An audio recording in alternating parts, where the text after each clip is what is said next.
In 1972, what many consider the greatest motion picture of all time hit theaters. Here's a quote from it that I think pretty much everybody will know, whether you've seen the movie or not. I'll start the quote, and I bet you can finish it. Here we go. I'm going to make him an offer that he... Right? See? I told you you'd know that one. The movie was The Godfather, and that was a line that was spoken by Marlon Brando, who played The Godfather. But the main character in The Godfather was not actually The Godfather. It was The Godfather's son, who was played by Al Pacino. Yeah, Pacino was nominated for an Oscar for his role in The Godfather, and he went on from there to become one of the, if not the most successful actors of his generation. But did you know? Pacino was not the first person who was offered that role. Another actor that I'm pretty sure you've probably heard of was offered it first. This guy right here, Jack Nicholson. Jack Nicholson could have played Michael Corleone. Nicholson says he turned down the part because, and I quote, "Italians should be played by Italians." Now, I don't know if that's true or not, but I'm saying it's definitely true that Jack wished he'd taken that part. I mean, he's obviously done well for himself, but he could have been Michael Corleone. Nicholson, though, he's not the only guy who missed a big opportunity for a movie role like that. How about this guy here, Han Solo? He was played by, right, Harrison Ford. But Harrison Ford was not the first choice for that role either. He was actually the second choice, and the first choice was Tom Selleck. Tom Selleck could have been Han Solo, but I guess he was too busy playing Magnum P.I. Not the best choice there, Tom. Missed opportunity, big time. Okay, one last one. How many recognize this guy here? All right, that is the character Gandalf from the whole Lord of the Rings thing, who was played by Magneto from X-Men. Actually, the actor's name is Sir Ian McKellen. But does anybody know who was offered this role originally? Because McKellen wasn't the first. He was the second choice. First choice was actually Sean Connery. Sean Connery could have been Gandalf. And see, not only was Sean Connery offered that huge role, he was also offered up to 15% of the gross profits of all the movies in the series. That would have equaled somewhere around $400 million just to him so far. Sean Connery says he didn't take the role because he didn't, quote, get the story. Let's see. Hobbit finds ring, evil force wants ring, Hobbit must destroy ring, Gandalf helps Hobbit, Sean Connery gets $400 million. Not sure what there is to not get about that. And he also would have got a cut of the whole Hobbit trilogy as well, I understand. What a missed opportunity. Well, we're talking about this today because today we're wrapping up our series called Get Off Your Donkey. That's about one of the most famous stories that Jesus ever told, the story of the Good Samaritan. And like we talked about a few weeks ago, we might not know this story as well as we think we know this story. I mean, sure, we know about how the Samaritan was the only guy to stop and help a wounded traveler on the side of the road, and that's why we call him good. You know, we think the story is about doing good deeds for people in need. And it is about that, but it's about way more than that. See, the Good Samaritan is not just a story encouraging us to do good things for others. See, remember, Jesus told this story in response to a question. Guy comes up to Jesus and says, "Teacher, what must I do to inherit eternal life?" Which wasn't really a question about how to get to heaven. It was actually meaning, Jesus, how do I experience the kind of life that God wants me to live, that God has for me now that I could never find on my own? See, this story is ultimately about us living life as it was meant to be lived. And like an actor who's been offered the role of a lifetime, it'd be easy for us to miss the payoff in this story if we don't pay attention to a little interaction right at the end of this part of the Bible between Jesus and the guy who asked the question that led to the story.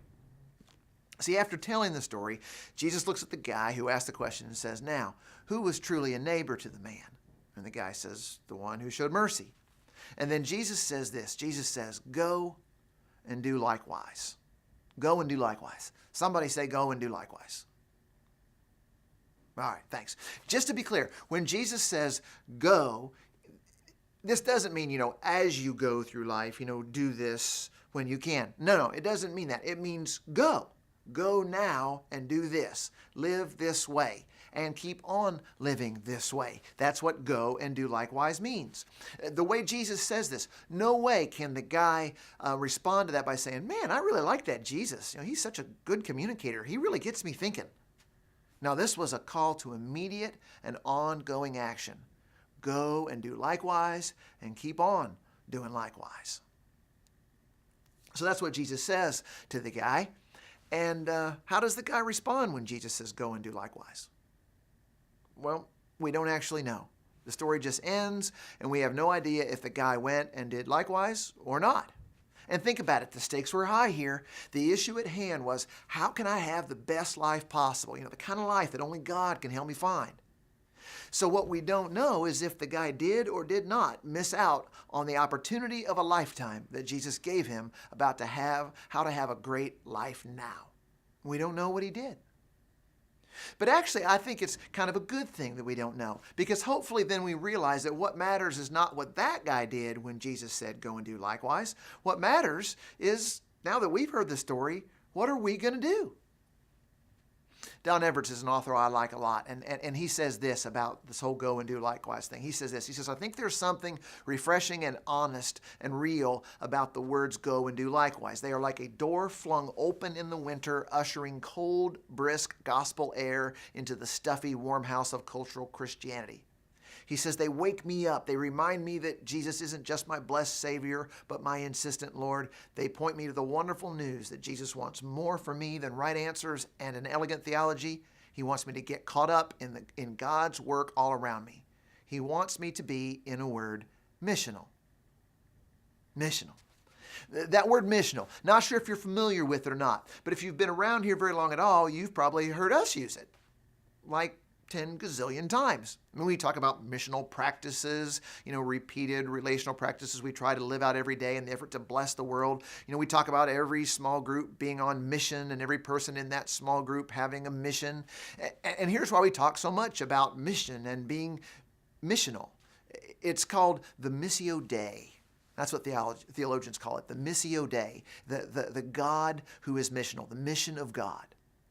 Basically, it's a characteristic of God that says God is a sender. God is the sending God, the God of the go and do likewise. And as we look throughout scriptures, we see that God is a sending God. He sends his image. He sends his promise. He sends his messengers. He sends his word. He sends his son. He sends his spirit. And this same God who sends is now sending us to bring his kingdom to a world that's lost and broken and in need of help. Missio Dei, that's the fancy theological phrase for it. And when we join up with our sending God, the God of the Missio Dei, we're being called to be people who are missional. So that's what's happening here. When Jesus says, go and do likewise, he's saying it's about going and doing something that'll help us experience a relationship with the God who sends. The God who sends us to go and do likewise as the Samaritan did and keep doing likewise. Think about this. When we finish services here every weekend, we aren't meant to just go on back to our homes and to our workplaces and neighborhoods and schools. We're being sent to go and do likewise. And please make no mistake about this. When we gather like this, it's not just to do some singing and celebrating what God's doing in our lives and get some inspiration to get us through till next week. That's all well and good. But when we gather like this, we gather not just to gather. We gather to scatter, to go and do likewise. Think about it this way. Think of an airport. Well, actually, here I'll help you. There's a picture of an airport. Why do people go to an airport? The purpose of an airport isn't go to the airport to enjoy the airport. How many say, hey, let's go to the airport. I like being at the airport. No, the airport's not a destination. It's a place you go so that you can go somewhere else, right? Our weekend gatherings are meant to be a lot like that. Hugh Halter's a very successful author. He's also a friend of ours here, and he puts it this way. He says, we gather to find meaningful ways to provide corporate experiences that naturally propel people outward. We gather not just to gather, but so that we can scatter on the same missional page, so that we can go and do likewise, go and live the life Jesus taught and Jesus modeled. couple months ago, a friend of mine took up this challenge of Jesus, the challenge to go and do likewise, like the Good Samaritan did.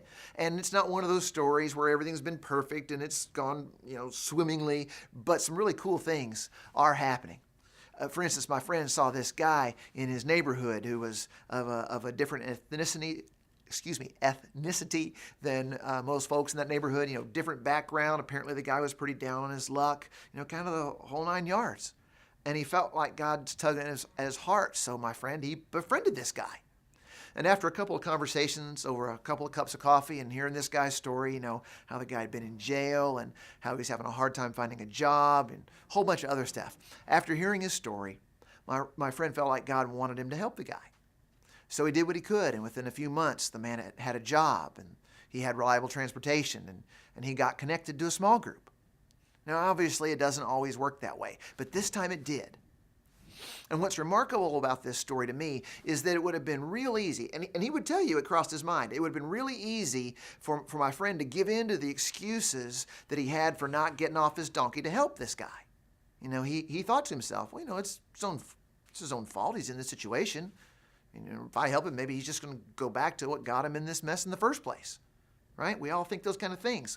But he didn't give in to that kind of thinking. Instead, he got off his donkey and he blessed the guy as best as he could. But the truth is, the point of the story is not how much he changed that guy's life.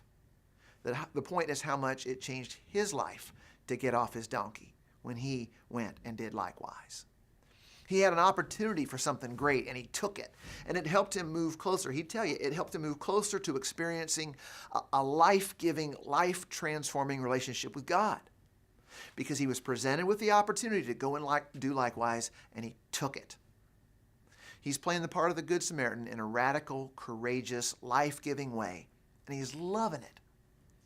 We don't know what the guy who Jesus first told the story to, we don't know what he did when Jesus said, go and do likewise. But I know what my friend did, and he's really glad he did.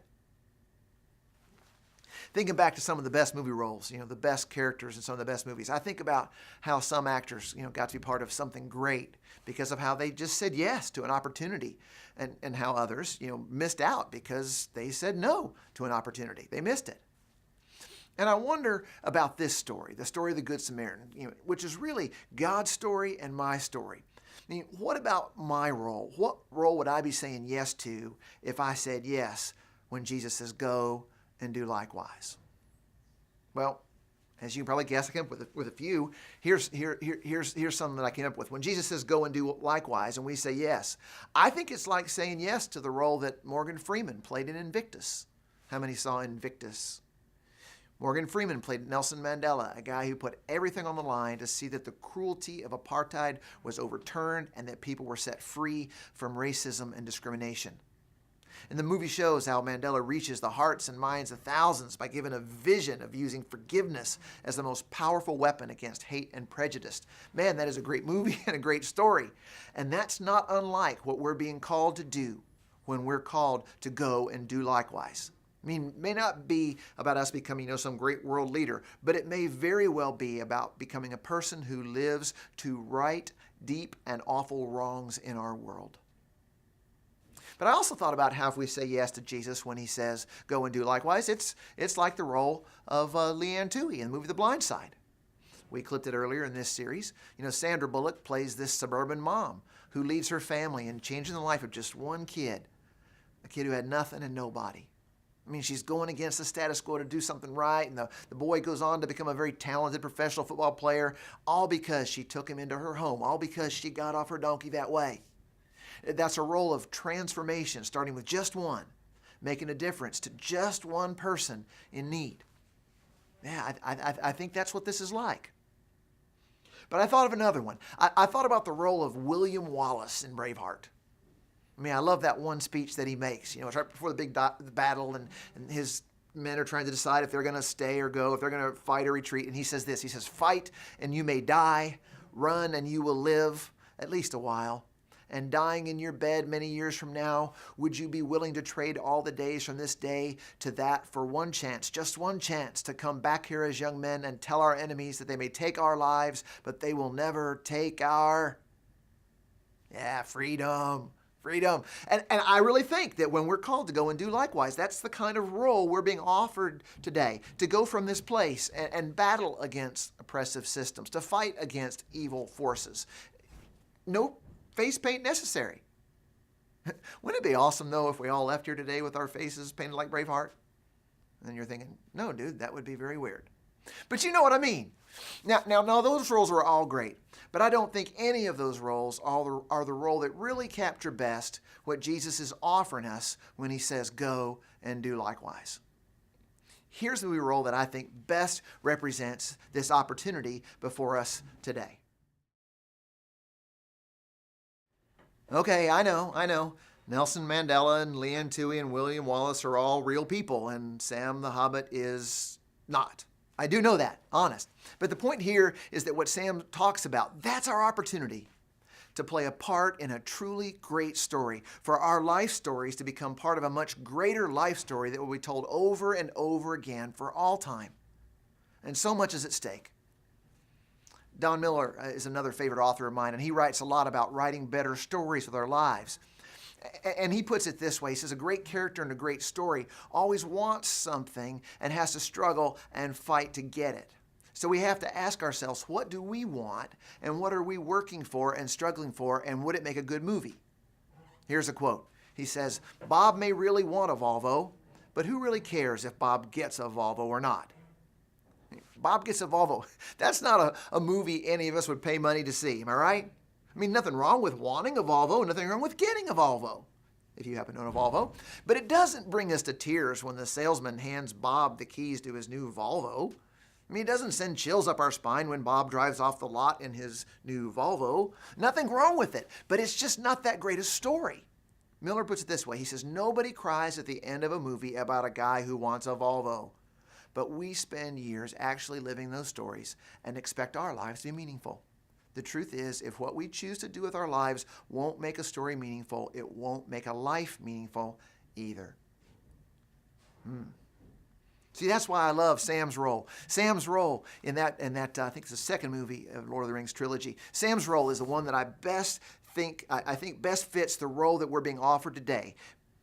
Because it's not this idealistic thing. He's talking about life being hard. So hard at times that it can feel like we don't even belong here, that our lives aren't going to be even remembered by anybody after we're gone. But it's so realistic because it's talking about in a world full of darkness, in a world where it seems like the end isn't going to work out the way it's supposed to, that things aren't going to be made right, that selfishness and greed are going to win out, that people are just going to stay on their donkeys or in their fancy cars and houses with nice little fences and flowers because it's safer or easier, whatever. It's a story about how in that world there's a great story that shines bright. That's our opportunity. You say for you, but I'll say for me. I want the role of that hobbit named Sam. I mean, a story where the ending seems impossible. A story of the ones who made a difference because they didn't turn away. They didn't give up on the world or anybody in the world. A story of the most unlikely, most ordinary of characters making an incredible, world-changing, outcome-altering difference. See, that's a story that will be remembered.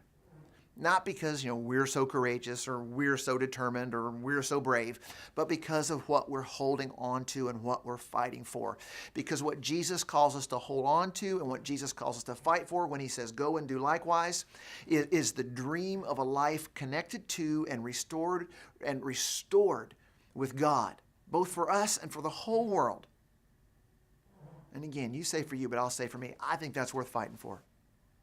For me and for everyone God draws into his grace and extends his grace to. There is some good in this world, and we are the ones who hold on to it. So I'll fight for it because it's worth fighting for.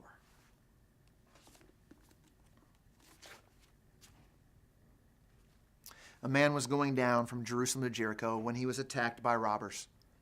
They stripped him of his clothes, beat him, and went away, leaving him half dead.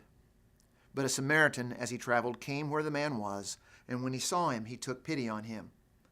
He went to him and bandaged his wounds, pouring on oil and wine. Then he put the man on his own donkey, brought him to an inn, and took care of him. The next day he took out 2 denarii and gave them to the innkeeper. Look after him, he said, and when I return, I will reimburse you for any extra expense you may have. Which of these three do you think was a neighbor to the man who fell into the hands of robbers? Jesus said.